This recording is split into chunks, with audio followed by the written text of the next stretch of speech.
제2절 구약 성서 역사와 메시아.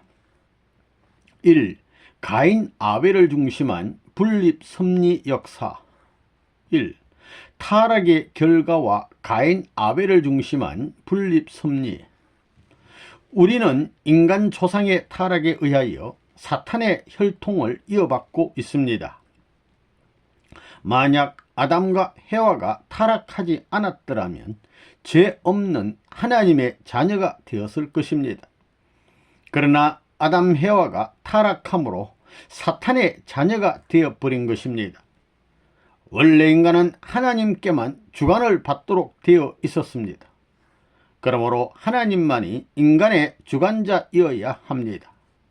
그러나 인간 조상 아담과 해와가 사탄과 불륜의 관계를 맺음으로써 사탄이 인간 세계의 주관자가 되어버린 것입니다.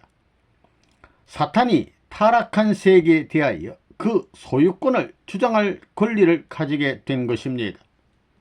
그러나 창조 원리에 의하면 어디까지나 하나님이 본래의 주인이므로 결국 하나님과 사탄은 함께 인간을 소유할 수 있게 되었습니다. 그렇다고 하여 아담을 둘로 갈라서 하나님과 사탄 편으로 세울 수는 없는 것입니다. 그래서 하나님은 원리적 관점에서 인간을 내적 존재로서의 하나님과 외적 존재로서의 피조물로 분립하는 역사를 하셨습니다. 즉 타락한 아담과 해와에게서 태어난 두 아들을 통하여 분립한 것입니다. 장자인 가인을 천사장의 입장에 세우고 차자인 아벨을 타락 전에 죄 없는 아담의 입장에 세운 것입니다. 장자인 가인은 해와가 비원리적 상대인 천사장과 관계를 맺은 첫 번째 타락의 표시체인 것입니다. 해와와 천사장과의 관계는 비원리적인 관계입니다. 해와와 아담과의 관계는 원리적 관계입니다. 그러므로 둘째 번 타락의 표시체인 아벨을 하나님 편에 세울 수 있게 된 것입니다. 차자인 아벨은 아담과 해와 사이에 맺어진 둘째 번 타락의 표시체인 것입니다. 본래의 명령 계통이 하나님으로부터 아담, 천사장으로 이어지게 되어 있는 것과 마찬가지로 하나님으로부터 아벨에게로, 아벨로부터 가인에게로 명령이 전달되어야 합니다. 이것이 복귀 섭리의 공식입니다.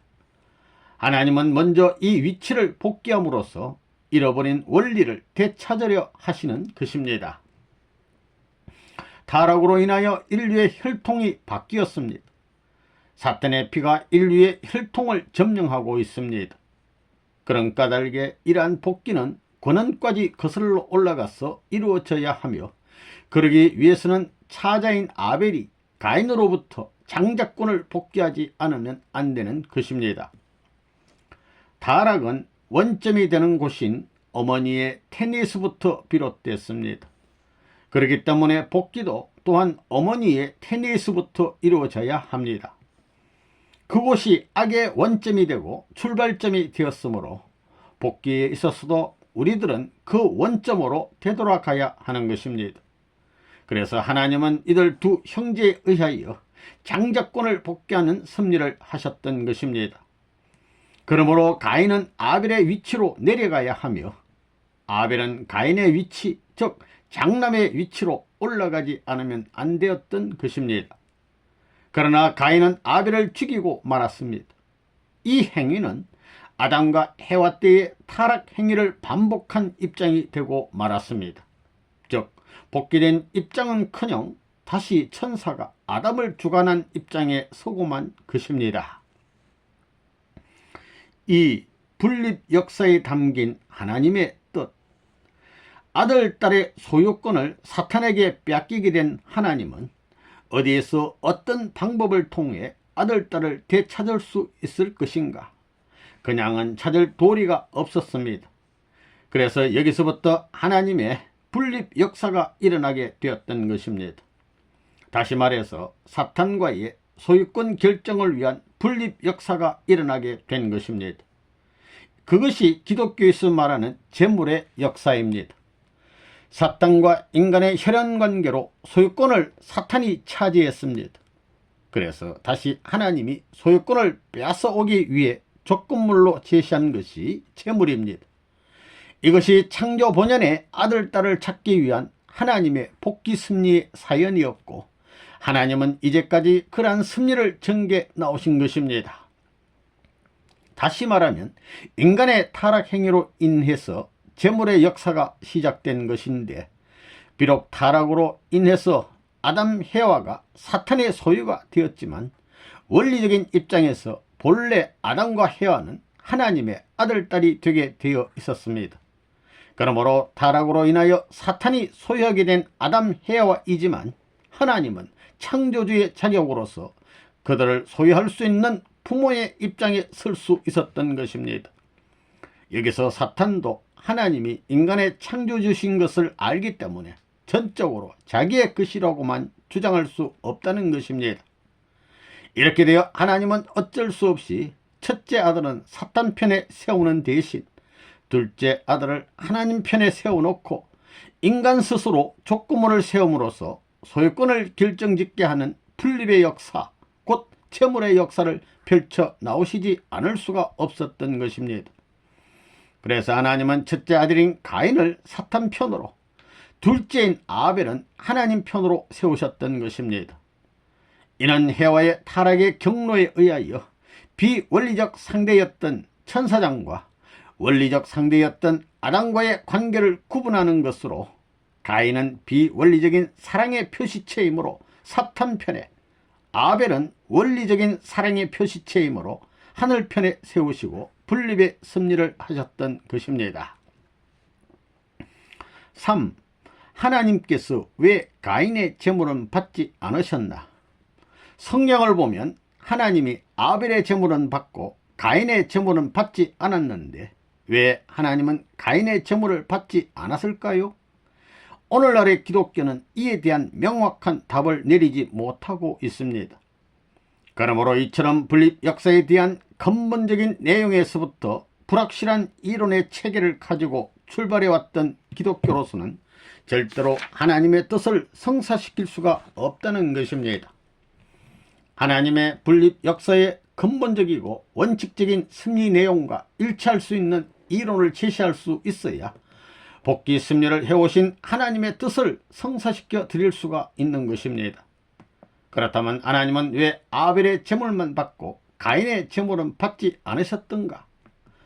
사탄에게 자식의 소유권을 빼앗겨 아들이 없는 입장에서 아들을 찾을 수 있는 방법으로서 아벨을 하나님 편에 세웠기 때문에 하나님은 당연히 아벨의 제물은 받아야 됩니다. 그러면 왜 가인의 제물은 받지 않았느냐? 가인의 제물을 받지 않겠다는 것이 하나님의 뜻이 아니었습니다. 받기는 받겠다. 그러나 너는 아벨을 통해서 제물을 바치라 하는 것이 하나님의 뜻이었습니다. 그러면 왜 이렇게 되었을까요? 본래 아담은 하나님의 아들로서 종인 천사장의 주인이 되어야 했습니다. 그런데 타락으로 인해 주인인 아담과 종인 천사장의 자리가 전도되고 말았습니다. 거꾸로 되고 말았습니다. 그렇게 되었으니 아담이 그 본연의 위치와 권위를 되찾아야 하는데, 그러기 위해서는 아무런 조건 없이는 본래의 위치와 상태로 복귀할 수가 없다는 것입니다. 통일교에서 탕감복귀라는 수로가 있습니다. 본연의 위치와 상태로 복귀하려면 반드시 거기에 필요한 조건을 세워야 하는데, 이러한 조건을 세우는 것을 탕감이라고 하며, 이처럼 타락한 인간이 탕감 조건을 세워서 창조 본연의 위치와 상태, 곧 타락하기 전의 입장으로 돌아가는 것을 통일교에서는 탕감복귀라고 합니다. 그러니까 본래 주인이 있던 아담이 종인 천사장의 종의 자리로 떨어졌던 것이 타락이었으니, 타락하기 전에 본래의 상태와 위치로 돌아가기 위해서는 뜻맞는 탕감 조건을 세워야 한다는 것입니다. 즉 탕감복귀하기 위해서는 천사장 편에 세웠던 가인이 하나님 편에 세웠던 아벨을 중심으로 모시고 하나님에게로 나아가야 했던 것이 당시의 입장이었습니다.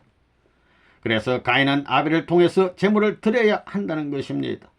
만일 당시에 가인이 정말 아벨을 통해서 하나님 앞에 뜻맞게 제물을 드렸더라면 하나님의 복귀 섭리는 다시 연장되지 않아도 되었고 오늘날과 같은 비참한 역사가 확대되지도 않았을 것입니다.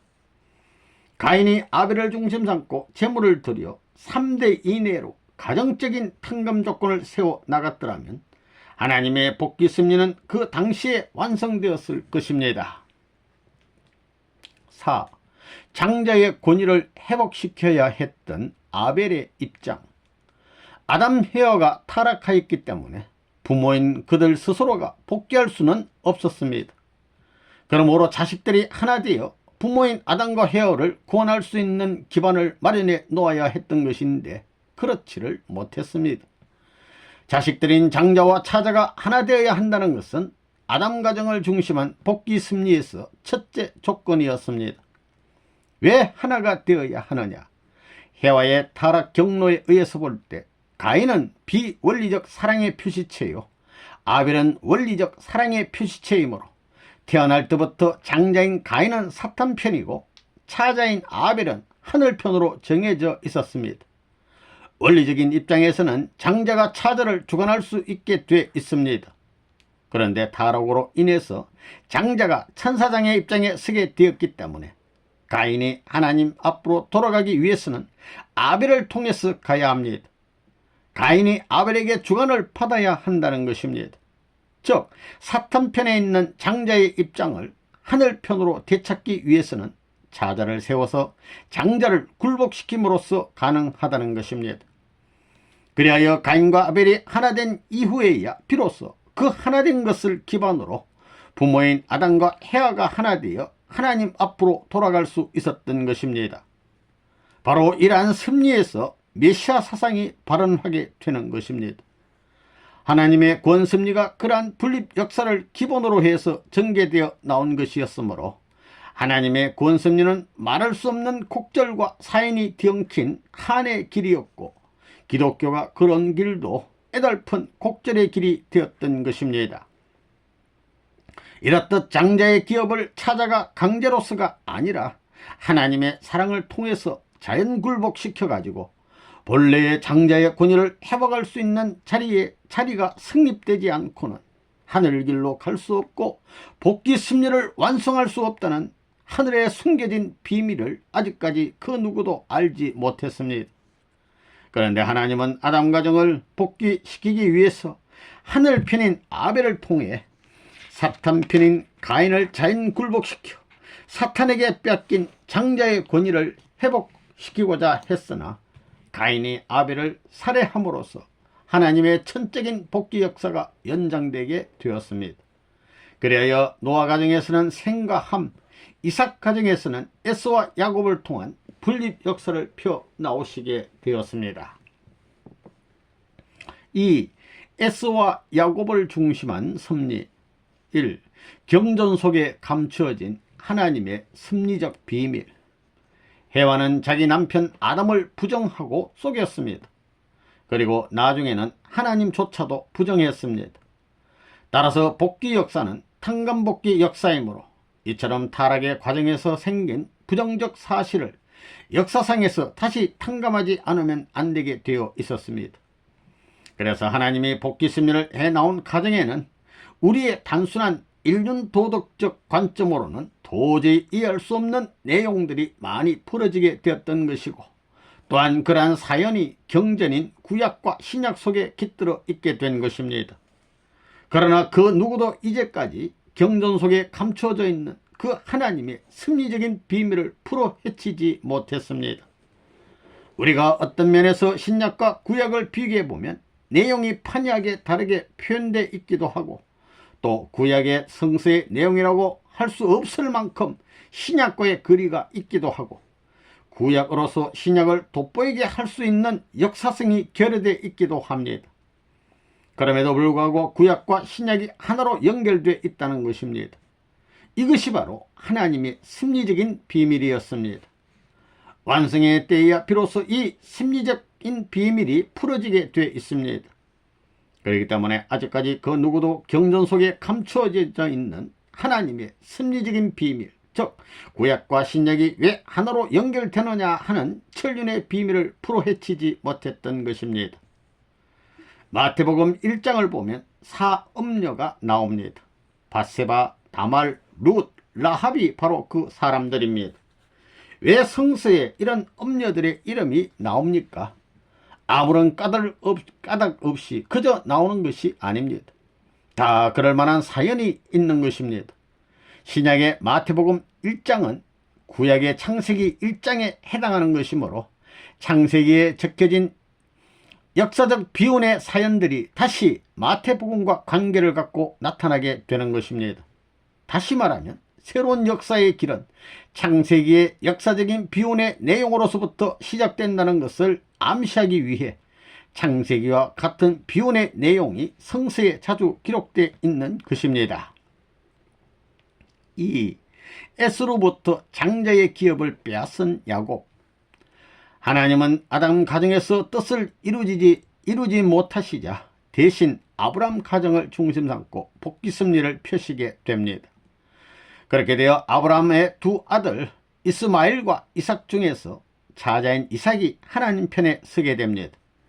이렇게 됨으로써 이삭을 중심 삼고 분립 역사가 전개되는데, 이삭의 부인인 리브가는 헤와가 남편과 하늘을 속였던 것처럼 남편인 이삭을 속이고 장자인 에스를 속이고 야곱의 편을 들게 됩니다. 리브가가 남편과 에스를 속이고 야곱을 도와주게 된 이 섭리적인 사연 역시 기독교 역사에서 풀리지 않는 수수께끼였습니다. 왜 리브가가 그런 일을 행했을까요? 하나님의 계들을 사탄으로부터 빼앗아 오기 위해서였습니다. 섭리 역사 노정에서 하나님의 한을 해원성사시켜 드리기 위해 하나님의 계들을 이어받을 수 있는 기대를 닦도록 택함받은 자리가 바로 리브가의 자리였습니다. 리브가는 그런 자기의 입장을 잘 알고 있었습니다. 하나님 편의 야곱이 사탄 편의 에서를 자연 굴복시킴으로써 야곱으로 하여금 하나님의 장자로서의 계들을 이어받게 해야 하는 자리가 자신의 자리라는 것을 알았던 리브가였습니다. 에서가 사냥을 나갔다가 배가 고파 돌아왔을 때 야곱은 형에게 팥죽과 떡을 주면서 장자의 기업을 인수받게 됩니다. 절대적으로 변할 수 없는 하나님의 영무궁한 전통을 이어받고 그것을 천추 만대에 상속시켜 줘야 할 자리가 바로 장자의 위치요 장자의 기업이었습니다. 그러한 장자의 자리를 에서는 배고프다고 동생에게 팔아먹었지만 야곱은 형과는 달리 장자의 기업이 얼마나 귀하고 가치 있는 것인가를 잘 알았고, 하나님의 축복과 사랑을 받은 아브라함 가정의 혈통이 얼마나 귀중한지를 너무도 잘 알았기 때문에 집요하게 생명까지도 내걸어 놓고 형으로부터 장자의 기업을 이어받게 됩니다. 야곱이 어떻게 했어요? 여러분도 잘 아시다시피 사냥하러 갔다가 돌아온 형에게 팥죽과 떡을 주고는 그 조건으로 장자의 기업을 샀지요. 그렇게 해서 야곱은 내가 형님이 되었다라는 입장에 설 수 있었습니다.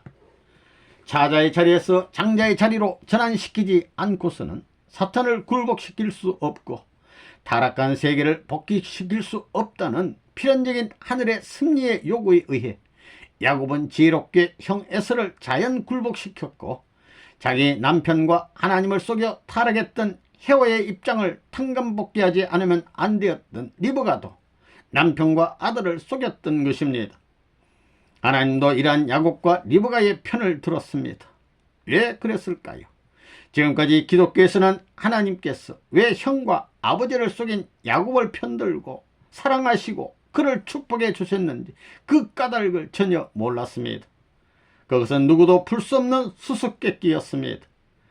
그런데 사실은 그 누구도 풀 수 없었던 미지의 내용을 만든 기반을 통해서 기독교의 이상 완성을 추구해 나온 것이 하나님의 복귀 섭리였습니다. 3. 하나님의 대를 이은 야곱의 21년 노정. 야곱은 하나님으로부터 축복을 받고 나서 하나님의 대를 이어야 했습니다. 그러나 그 일만큼은 하나님이 강제로 해줄 수 있는 일이 아니었습니다. 야곱 스스로가 그 기반을 닦아야 했습니다. 여기에 대해서 에서가 야곱을 죽이려 했을 때 야곱은 고향을 떠나 하란 땅으로 피신을 해가지고 외삼촌 라반의 집에서 21년간 순환의 종살이를 하면서 고역을 치르게 됩니다.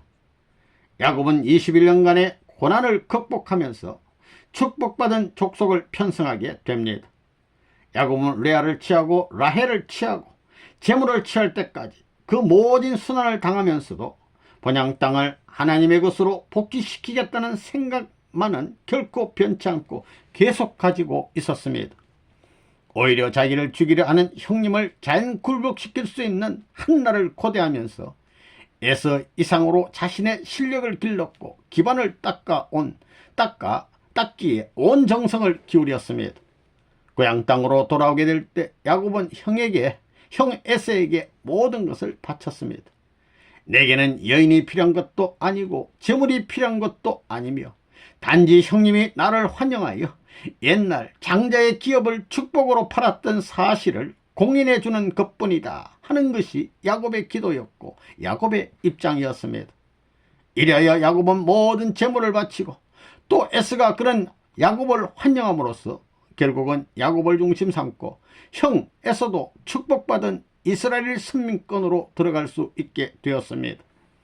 하나님의 섭리 역사는 이렇게 해서 다시 대를 잇게 될 수 있었고 복귀의 한때 영원한 해원과 해방의 한날을 소망하며 나오실 수 있었던 것입니다. 3. 복중 장자 복귀 섭리. 1. 베레스와 세라를 통한 복중 장자 복귀 섭리. 야곱의 아들 유다는 엘, 오난, 셀라 등 3형제를 두었습니다. 유다의 큰아들 엘은 다말과 결혼했습니다. 다말이 큰 아들에게 시집을 갔는데 큰 아들이 일찍 죽고 말았습니다. 그 후 다말은 둘째 아들인 오난과 같이 살게 되었는데 그 둘째도 또 죽었습니다. 이렇게 되어 유다 가정은 대가 끊기게 되었습니다. 아브라함, 이삭, 야곱 3대에 걸쳐 하나님으로부터 이어받은 축복의 섭리가 유다 때에 와서 무의로 돌아가게 될 입장이었습니다. 그래서 다말은 농사터에 가는 유다 앞에 창녀의 모양을 해가지고 유다를 유혹해 관계를 맺고 아기를 낳게 됩니다. 아브라함의 하나님, 이삭의 하나님, 야곱의 하나님으로부터 유다의 하나님으로까지 하나님의 축복의 대를 잇는 것이 다말의 소망이었던 것입니다. 그렇기 때문에 죽음을 초월하는 입장에서 생사화복의 모든 것을 포기하고 축복의 대를 잇기 위한 모험을 할 수 있었던 다말이었습니다. 그런데 다말은 쌍둥이를 뵀습니다. 이들을 낳을 때 먼저 손 하나가 나오므로 산파가 이 아이가 먼저 나온 놈이니 형인이라 하고 붉은 실을 손에 메어 두었습니다. 그러자 그 아이의 손을 안으로 다시 끌어들이는 새 그의 아우가 나오자 이 밀치고 나온 놈하고 말하였고 그래서 그의 이름을 베레스라고 지었고 뒤따라 손에 붉은 실을 맨 형이 나오자 그의 이름을 세라라고 지었습니다. 왜 하나님은 장자인 세라를 제쳐두고 차자인 베레스를 먼저 출생시키는 섭리를 하셨을까요? 리브가가 복중에서 형제가 싸우기에 하나님이여 이 두 애가 복중에서 싸우니 무슨 까닭입니까? 라고 기도했을 때 하나님께서 대답하시길 너의 복중에는 두 나라가 있으며 큰 자가 작은 자를 섬길 것이니라고 하셨습니다. 왜 그래야 됩니까? 이와 마찬가지로 다말의 복중에서도 두 형제가 싸웠습니다. 다말이 기도하니 하나님께서 리브가에게 하신 말씀처럼 너의 복중에 두 나라가 있으며 큰 자가 작은 자를 섬길 것이니라고 하셨습니다. 우리는 이와 같은 심리적인 내용을 통해서 복중에서부터 장자의 기업을 차자가 빼앗아 나오게 되는 역사를 보게 되는데 이것이 무슨 곡절로 인해서 이루어진 것인지 압니까? 이것이 바로 기독교가 풀지 못한 역사의 비밀이었습니다. 2. 하나님은 왜 복중 섭리를 하셔야 했는가? 야곱이 에서로부터 장자의 기업을 빼앗은 섭리 역사는 야곱의 나이 30대 장년 시대에 이루어졌습니다. 그러나 근본적인 문제를 두고 볼 때 복중 시절부터 분립 역사를 통해 장자의 기업을 빼앗지 않으면 안 되는 것이 하나님의 입장이었습니다. 그러지 않고서는 사탄의 피가 인간의 핏줄 속에 남아있다는 조건이 되어 사탄이 참수할 수 있게 되고, 그렇게 되면 하나님은 그를 내 것이라고 주장할 수 없게 되기 때문에 복중에 있을 때부터 분립 역사를 해 나오셨던 것입니다. 인간 조상의 타락으로 인해 복중에서부터 하나님 편과 사탄 편의 두 세계로 갈라졌던 것이 역사의 시작이었습니다. 그러므로 하나님께서는 당신이 원하는 혈통을 통해서 본래 하나님의 축복의 계대를 이루놓기 위해서는 복중에서부터 두 세계의 통일적 기반을 닦지 않고서는 안 되는 일이었습니다. 또 그렇게 함으로써 복귀 승리에 있어 탕감 조건을 세워나가는 일이 되기 때문에 하나님은 복중에서부터 섭리를 전개시키지 않을 수가 없었던 것입니다. 당시에는 과부가 아기를 가졌거나 음행한 사실이 드러났을 때는 돌에 맞아 죽게 되는 것이 유대 나라에서 하나의 불문율이었습니다. 그러나 그런 환경 속에서도 다말은 하나님의 한 맺힌 장자의 기업을 복귀시켜 드려야 한다는 것이 자기의 처짐을 잘 알았기 때문에 목숨을 내어놓지 않으면 감히 누구도 할 수 없는 그런 일을 할 수 있었던 것입니다. 다말이 하나님께 기도했다면 어떤 기도를 했을 것 같습니까? 하나님이여, 당신의 축복권을 흠모하고 또 당신의 축복의 대를 잇기 위해서 제가 이러는 것이오니 하나님이여 용서하십시오. 제가 비록 1000만 번 죽는 난이 있더라도 다만 이 불륜의 소행을 토로해서 하나님으로부터 축복받을 수 있는 기반이 유다가에 이루어지기만 한다면 저는 아무런 이한이 없습니다 라고 아마도 틀림없이 다말은 이렇게 기도했을 것입니다. 그러한 절실한 내용이 있었기 때문에 다말은 생사를 개의치 않고 오직 하나님의 한 맺힌 뜻을 이루어드리기 위해 그 죽음의 상황까지도 극복할 수가 있었던 것입니다. 이렇듯 다말의 뜻된 충절은 실로 놀라운 것이지만 바로 이러한 자리에서만이 승리 역사를 펴 나오실 수가 있었던 것이 하나님의 복귀 승리의 사정이었습니다.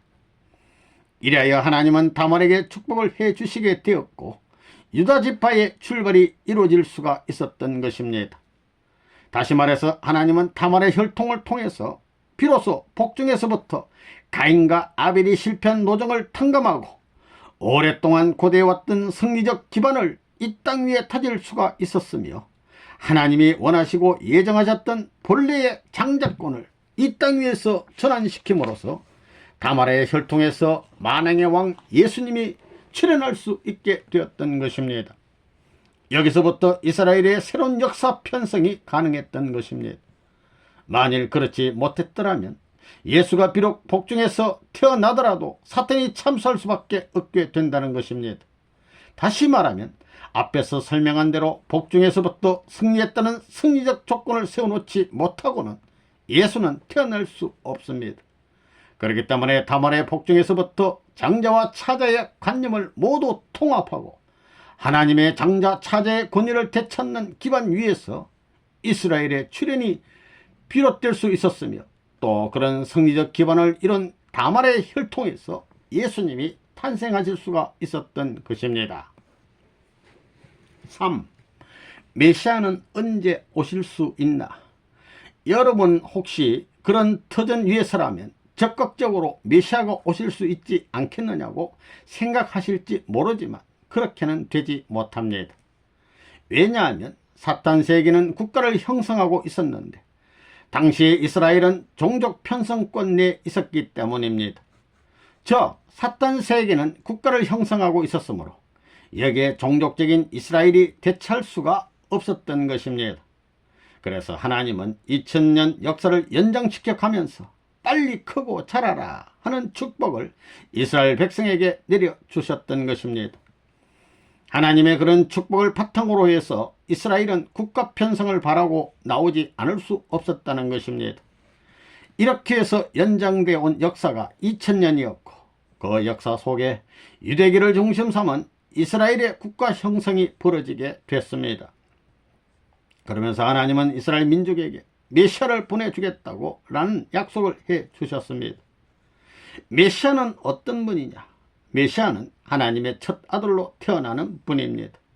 독생자라는 말이 여기서 나옵니다. 여러분은 그런 내용도 모르고 독생자 예수 그리스도라고 하지요. 독생자라는 의미는 하나님을 중심 삼고 첫 번째 사랑을 받을 수 있는 사람입니다.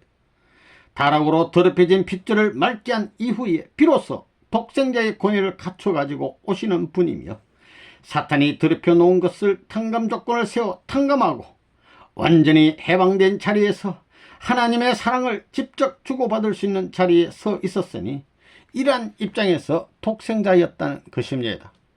이런 내용은 기독교 역사 2000년 가운데 그 누구도 알지 못했습니다. 이러한 근본의 문제를 명료하게 해결하는 데서부터 기독교의 진로가 결정되는 것인데, 오늘날의 기독교는 그렇지 못하고 있습니다. 따라서 모든 문제의 근본적인 핵심을 바로 알 때만이 문제가 해결될 수 있는 것처럼, 오늘날의 기독교가 인류 앞에 모든 난 문제를 해결할 수 있는 소망적인 종교로 나타나려면 우선 기독교의 근본 원칙에서부터 바른 해결점을 찾아내지 않으면 안 된다는 것입니다. 그렇습니다. 그래서 기독교에서 가장 필요한 것이 하나님의 전통이 되는 것입니다. 메시아는 첫 번째로 하나님의 사랑을 받을 수 있는 사람이니만큼 사탄으로 말미암아 더럽혀진 피를 맑게 해주는 탕감 조건을 통해서만이 비로소 사탄의 굴레로부터 해방된 독생자로서 이 땅 위에 올 수가 있게 되는 것입니다. 그러나 메시아는 당시에 이스라엘에 오실 수는 없었습니다. 앞에서 밝혔듯이 이스라엘이 민족 평성을 거친 이후에야 메시아는 오실 수 있었습니다. 곧 국가를 대표해서 하나님이 주관할 수 있는 아벨권인 동시에 하나님의 장자권을 가지고 오신 분이 메시아였습니다. 4. 예수님의 탄생과 메시아의 사명. 1. 독생자 예수님의 탄생. 유대민족이 예수님이 태어나실 당시에는 교단을 형성하여 국가와 교회가 하나 될 수 있는 때를 바라보면서 로마 제국에 맞설 수 있는 식민지 국가권 내에 있었습니다. 그때 비로소 하나님은 예수님을 탄생시키신 것입니다. 예수님을 탄생시키는 데에도 마리아는 자기의 부모와 남편이 허락하지 않는 길을 갔습니다. 여러분은 어찌하여 마리아가 그런 일을 했는가 하는 것을 생각해 보셨습니까? 이것은 헤아가 하나님 아버지와 아담 남편을 부정하고 타락하여 아담을 잃어버렸으므로 눈은 눈으로 이는 이로 귀는 귀로 탕감하는 법칙에 의해 사탄에게 빼앗긴 아들을 하나님께로 뺏어 오신 역사인 것입니다. 마리아는 요셉과 약혼한 사이였습니다.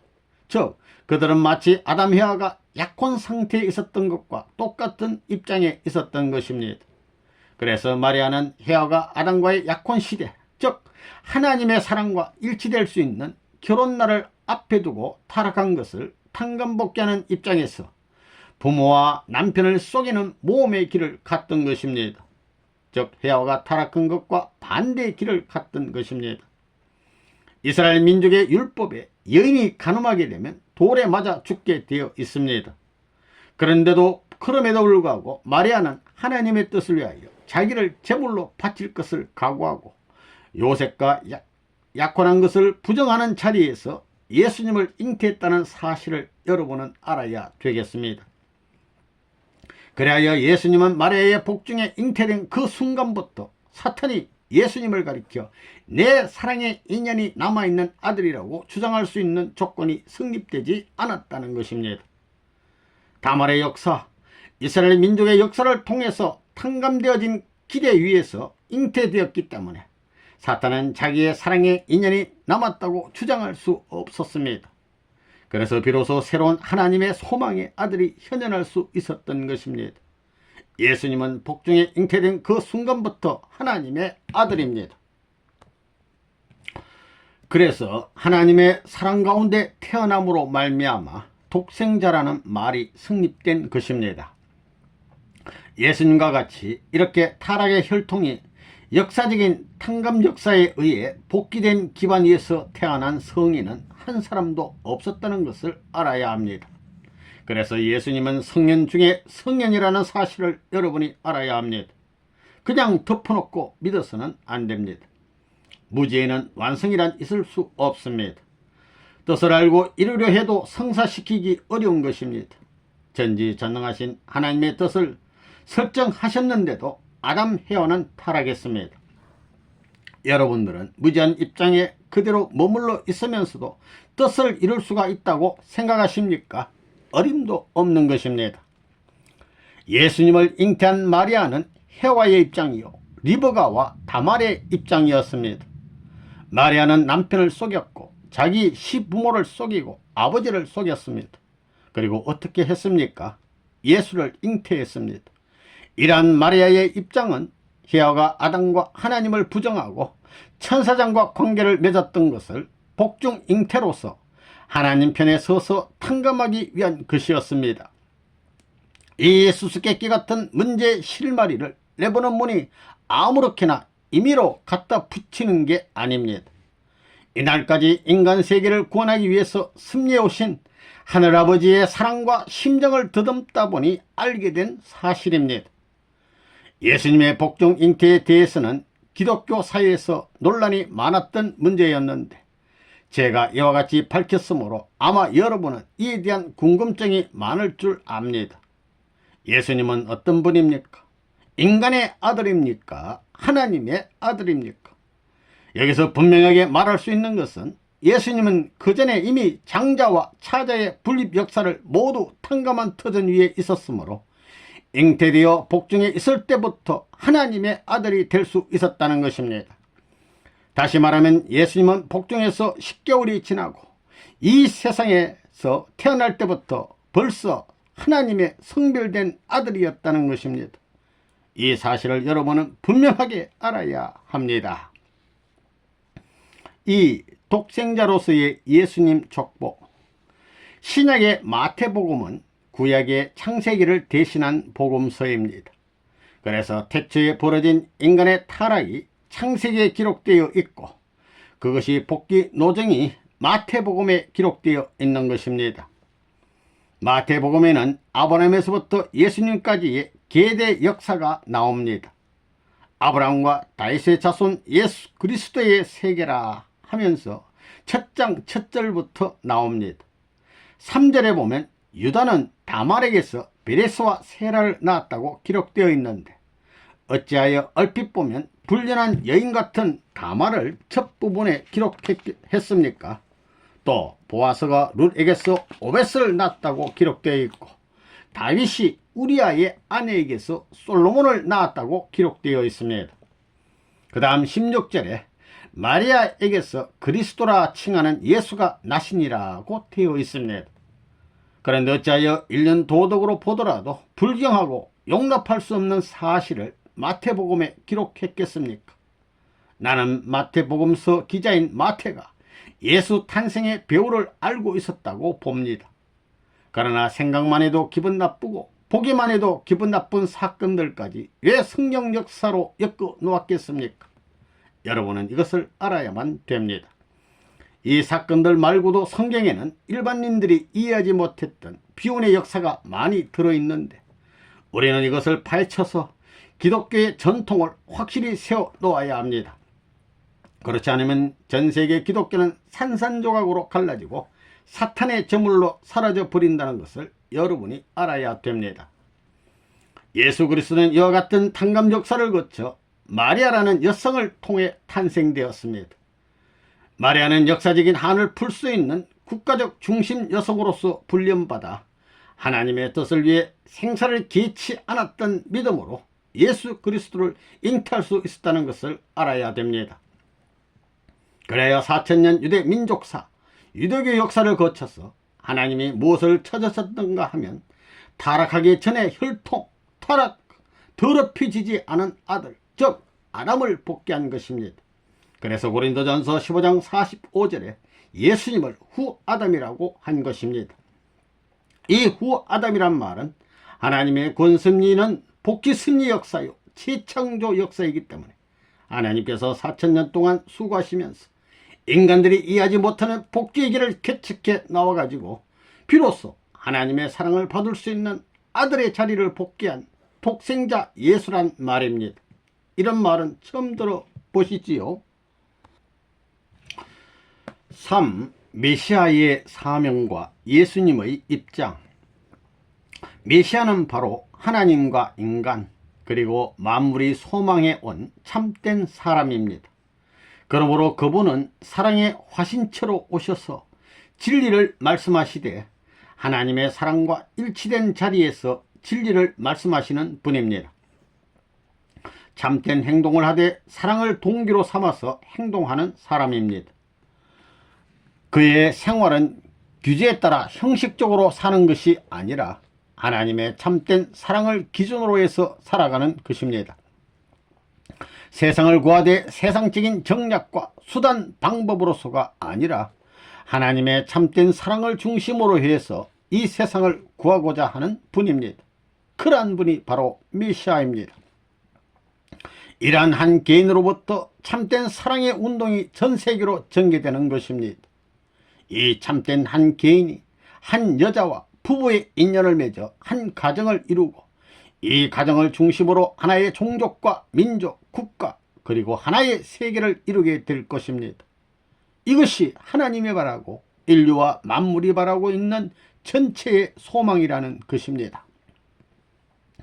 2000년 전 예수 그리스도가 이와 같은 메시아 사상을 가지고 이 땅에 오셨으나 불운하게도 그분은 그의 사명을 다하지 못했습니다. 물론 그분이 이 땅에 오셔서 참된 하나님의 사랑을 중심 삼고 사랑의 운동을 전개시킨 최초의 하나님의 참 아들이 되었을는지는 모르지만 메시아적인 사랑을 중심하고 개인적인 인격을 완성한 터 위에서 참된 사랑을 중심한 가정을 이루었느냐, 그리고 그러한 가정을 기본으로 해서 하나의 참된 민족과 국가 세계를 이루었느냐 할 때 우리는 이러한 사실을 부인하지 않을 수 없습니다. 오늘날 기독교를 믿는 사람들은 이 말에 반발하는지 모릅니다만 이것은 누구도 부인할 수 없는 역사적인 사실입니다. 그렇습니다. 예수님은 개성완성을 한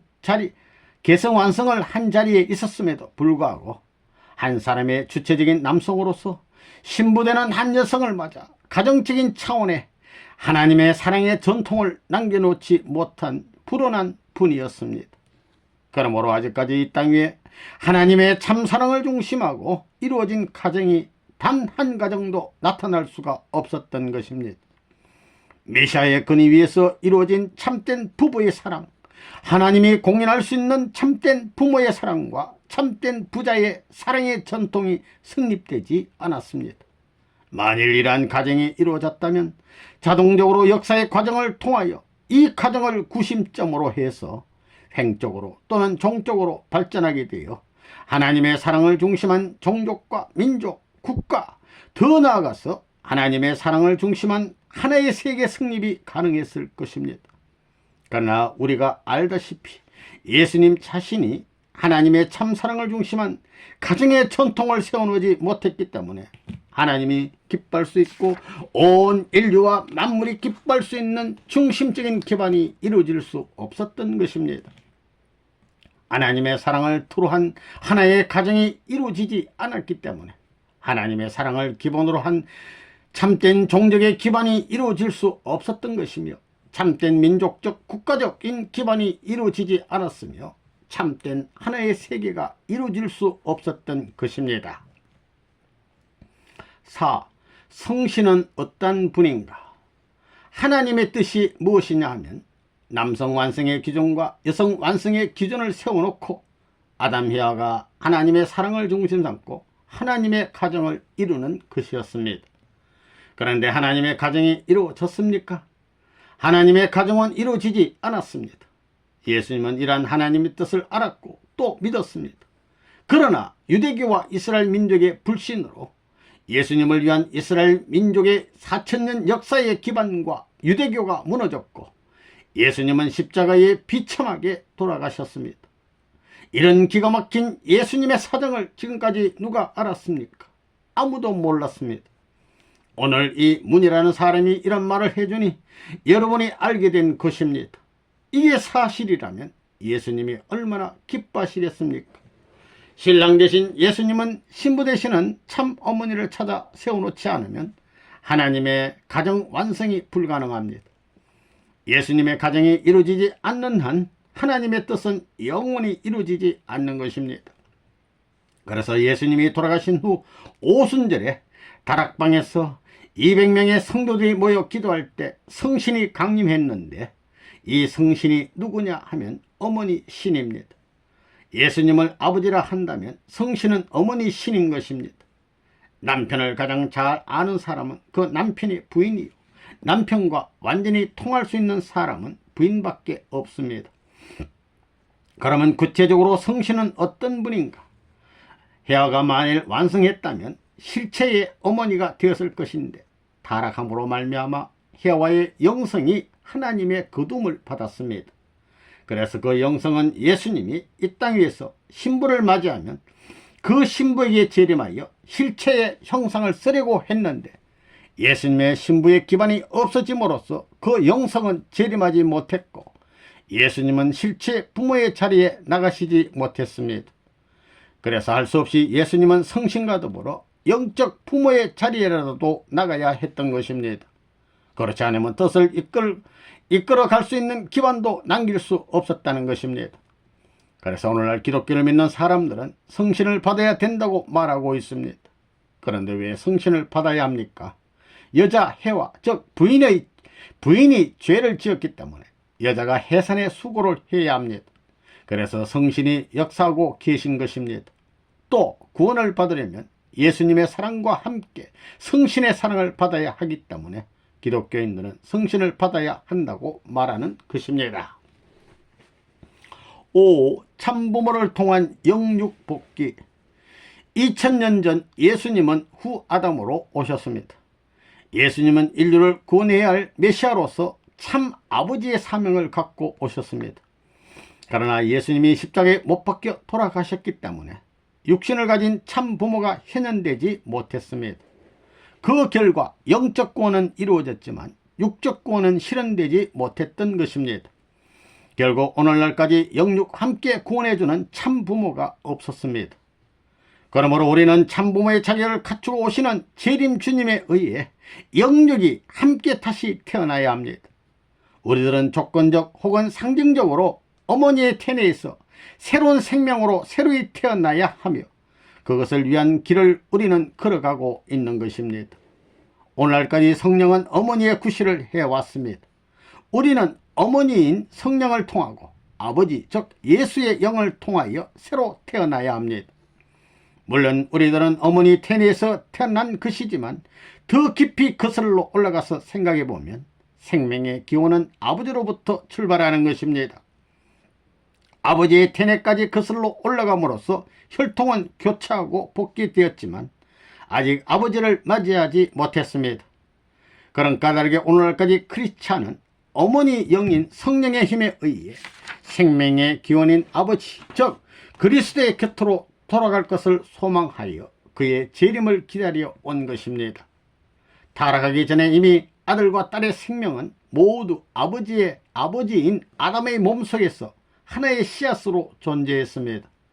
아들이나 딸이 될 씨앗은 아버지의 몸속에 있는 것입니다. 이와 같이 근본적으로 생각해 보면 우리는 영육이 함께 태어나야 합니다. 그렇기 때문에 우리는 영육이 함께 재출발하기 위하여 씨앗의 입장으로까지 되돌아가지 않으면 안 됩니다. 그 섭리를 성취하기 위하여 예수님은 참 부모로 오셔야 하는 것입니다. 그러므로 우리는 재림 주님을 통하여 하나의 새로운 복귀의 생명으로 태어나야 하는 것입니다. 여러분은 선생님이 지금까지 말씀한 내용을 종합해 볼 때 재림하는 주님, 새로운 메시아가 필요한지 필요하지 않는지 확실하게 알게 될 것입니다. 예수님은 니고데모에게 누구든지 새로 나지 아니하면 아무도 하나님의 나라를 볼 수 없다라고 말했습니다.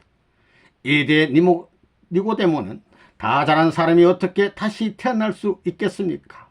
다시 어머니의 뱃속에 들어갔다가 나올 수야 없지 않습니까? 하고 반문했습니다. 그러자 예수님은 너는 다시 너는 이스라엘의 이름난 선생이면서 이런 것을 모르느냐고 말했습니다. 이때 예수님은 참으로 이 원리를 말하고 있었던 것입니다. 기독교 있어서의 부활과 새 삶이라는 말은 모두 이와 같은 방법을 의미하고 있습니다. 즉 혈통복귀는 결국 어머니를 통하여 이루어지는 것입니다. 원자는 청산되고 더럽혀진 혈통은 하늘 혈통으로 복귀되는 것입니다. 그러나 우리가 완전한 새로운 생명으로서 재창조되어 근본적으로 다시 태어나는 것은 아버지의 몸을 통해서만 이루어지게 됩니다. 참 아버지에 의해서만 영육이 함께 구원되는 완전한 구원이 가능해지는 것입니다. 이와 같이 하여 탄생된 우리의 자녀들은 원죄가 없으므로 구원의 과정을 통하지 않고 천국으로 가게 됩니다. 여러분은 복귀라는 것이 얼마만큼 어려운 과정을 거쳐야 하는 것인가를 알아야 합니다. 선생님은 진리를 발견할 뿐만 아니라 그 진리의 전부를 성취해야 합니다. 이제 선생님은 그것을 여러분에게 무상으로 가르치고 있는 것입니다. 여러분은 마치 아무것도 하지 않고 졸업증서를 받는 학생과 같습니다.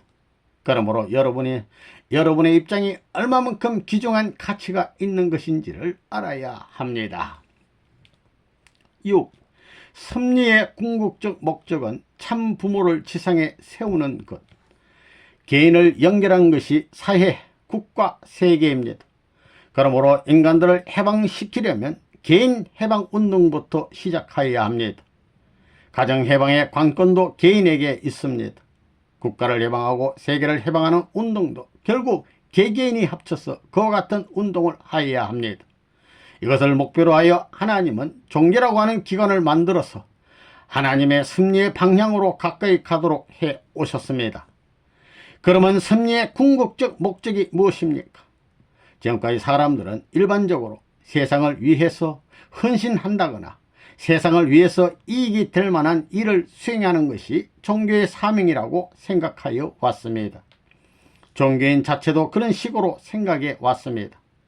그러나 하나님이 종교를 세우신 뜻적인 입장에서 볼 때 세상을 향해 선행을 베푸는 것은 제2차적인 목적이며 제1차적인 목적은 참부모를 지상에 세우는 것입니다.